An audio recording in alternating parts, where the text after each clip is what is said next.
In the annals of entertainment history, few matchups would capture the imagination quite like a battle between two titans from different worlds of combat entertainment.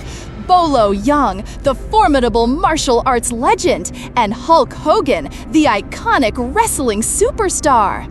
Both men dominated their respective arenas during their prime years, representing the pinnacle of physical prowess and showmanship in their fields.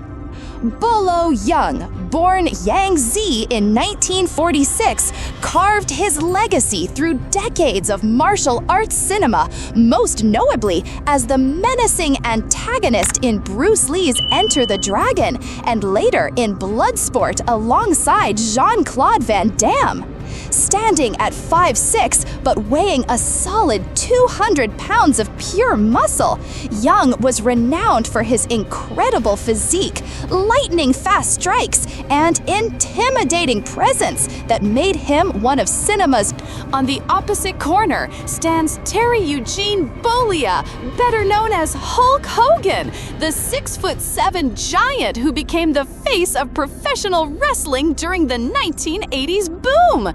Weighing in at 302 pounds in his prime, Hogan's combination of size, charisma, and crowd appeal made him a household name worldwide. His signature moves, including the devastating leg drop, helped him capture multiple world championships and cement his status as wrestling royalty.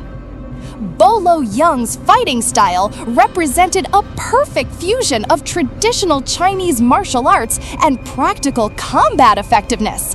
His background in bodybuilding provided him with extraordinary strength, while his martial arts training gave him the speed and technique to channel that power efficiently. Yeung's specialty lay in close quarters combat, where his powerful strikes could devastate opponents.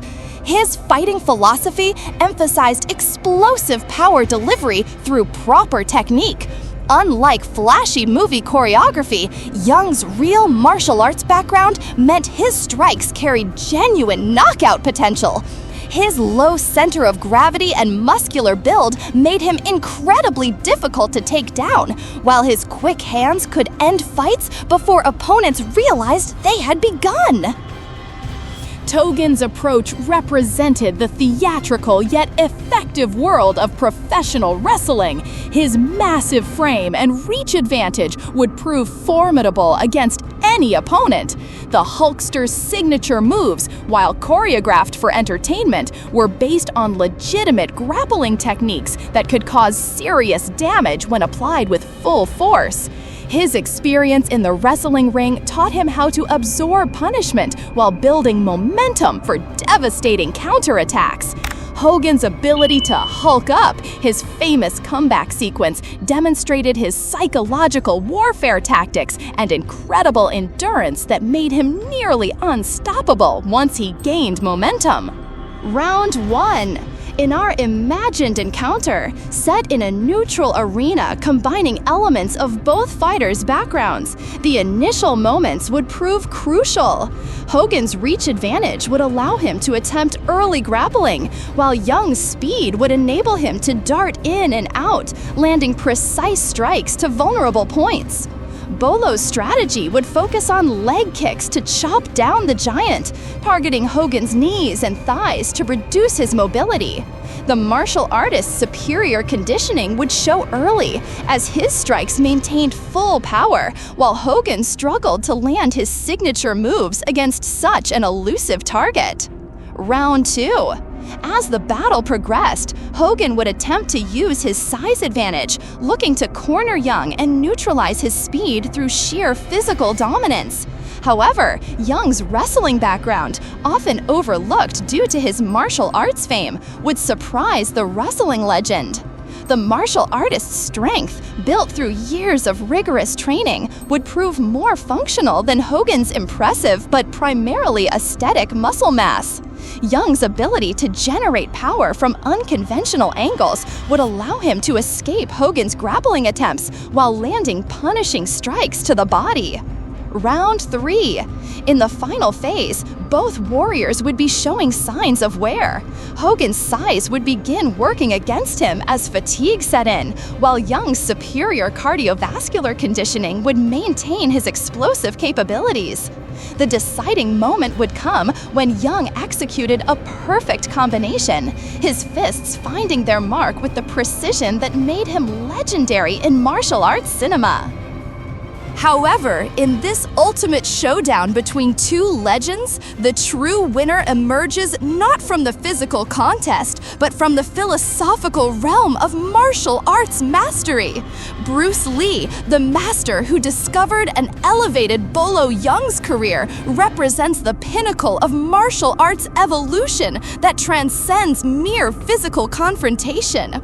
Lee's philosophy of be like water, adapting to any situation while maintaining core principles, would prove superior to both the raw power of Yeung and the theatrical dominance of Hogan. His revolutionary approach to combat, combining multiple disciplines while emphasizing efficiency and directness, created a fighting system that could overcome any single style. Where Yeung represented traditional power and Hogan embodied entertainment spectacle, Bruce Lee synthesized effectiveness with innovation. His 1-inch punch could generate more devastating force than Hogan's entire arsenal, while his lightning-fast reflexes would make Yeung's considerable speed seem sluggish by comparison. The hypothetical battle between Bolo Yeung and Hulk Hogan represents more than just a clash of fighting styles. It symbolizes the meeting of Eastern martial arts tradition with Western entertainment culture. Both men, in their prime, represented the absolute peak of their respective disciplines. Yet, the emergence of Bruce Lee as the ultimate victor speaks to the transformative power of martial arts philosophy. Lee didn't just fight, he revolutionized how we think about combat, breaking down the barriers between different styles while maintaining respect for traditional foundations. This imagined contest reminds us that true greatness in martial arts extends beyond physical prowess to encompass mental discipline, philosophical understanding, and the ability to transcend the limitations of any single approach. In declaring Bruce Lee the winner, we acknowledge that the greatest victories come not from defeating opponents, but from perfecting oneself. The legacies of all three men continue to inspire new generations of martial artists, wrestlers, and action stars, proving that their impact extends far beyond any hypothetical battle into the realm of lasting cultural influence.